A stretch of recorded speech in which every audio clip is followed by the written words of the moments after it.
Guys, today I'm jumping straight into the tutorial. So today we're going to be doing our second Swift tutorial on variables and constants. So once you're in your playground, let's go ahead and look at this variable right here. So you can see that you declare any variable by adding the three letters var, which is short for variable, in front of what your variable name is, and you set it equal to something. So let's go over the three kinds of variables. So let's go ahead and erase this one. So there are string values, strings, there are booleans, and there are numbers. These are the three kinds of variables or constants that you can have. So let's go ahead and declare each kind in a variable form and a constant form. So first we're going to do string.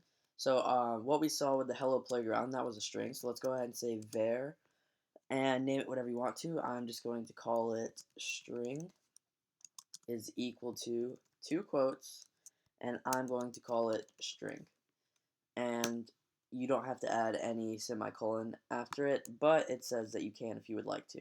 So now I'm going to do let, which is how you would declare a constant, and I'm going to set this to always string, and I'm going to set that equal to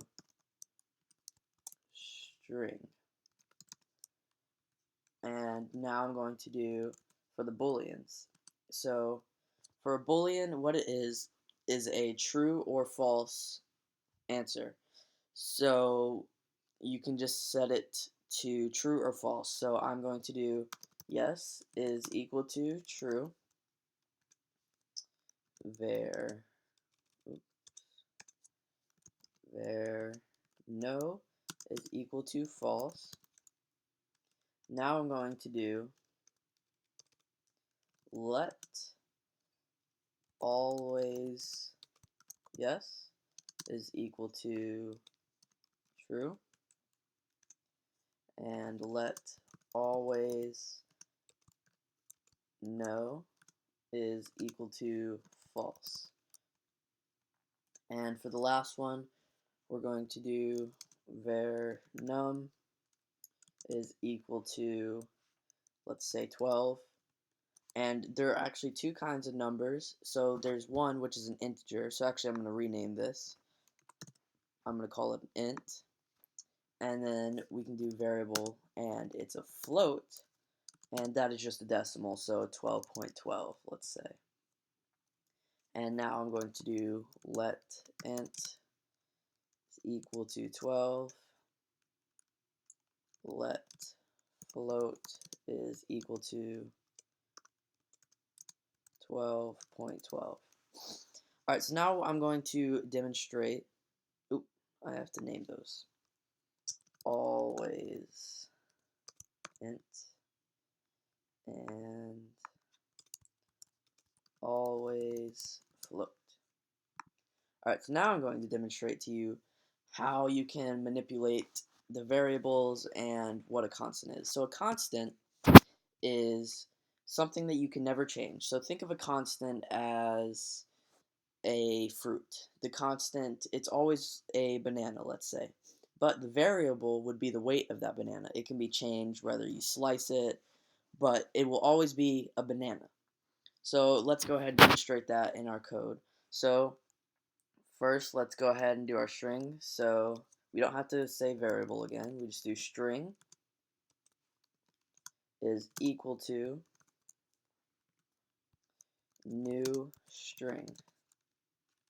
So you can see that before it was equal to string, but now we just gave it a new definition. So, but let's go ahead and try that with our always string. So if we go down here and autofill that, and we set it to new string, let's see what happens. You'll see that it returns an error. And so let's read that error. It says, cannot assign to let value always string. So what this means is that you can never assign a new value to a constant. It's always that same thing. So let's go ahead and try this with our other ones. So yes is equal to false. No is equal to true. And actually, I want to demonstrate something. You can actually put a semicolon here and put two things on the same line if you want to do it that way. I personally don't like that, but that is possible for you to do if you're trying to do the same thing over and over again. Let's do always yes is equal to false. And once again, you'll see that it returns the same error, cannot assign a let value. So obviously it applies for booleans. Now let's go ahead and check it with our numbers. So int is equal to 24, float is equal to 24.12. Now always int, let's try, is equal to, let's see, 12.1. And let's see if it returns an error. Yep, it returns the same error, so we see that it applies to all of our variables or constants, to our numbers, our booleans, and our strings, that you can never reassign a let value or a constant. So next week I will be showing you guys the control flow is what they call it. So we're going to be using our variables and constants in if statements using comparers such as less than, greater than, less than or equal to, greater than or equal to, equal to, and not equal to. Also, I'll be showing you guys plus plus and minus minus next time. So come back if you would like to see that. Thank you guys for watching, and goodbye.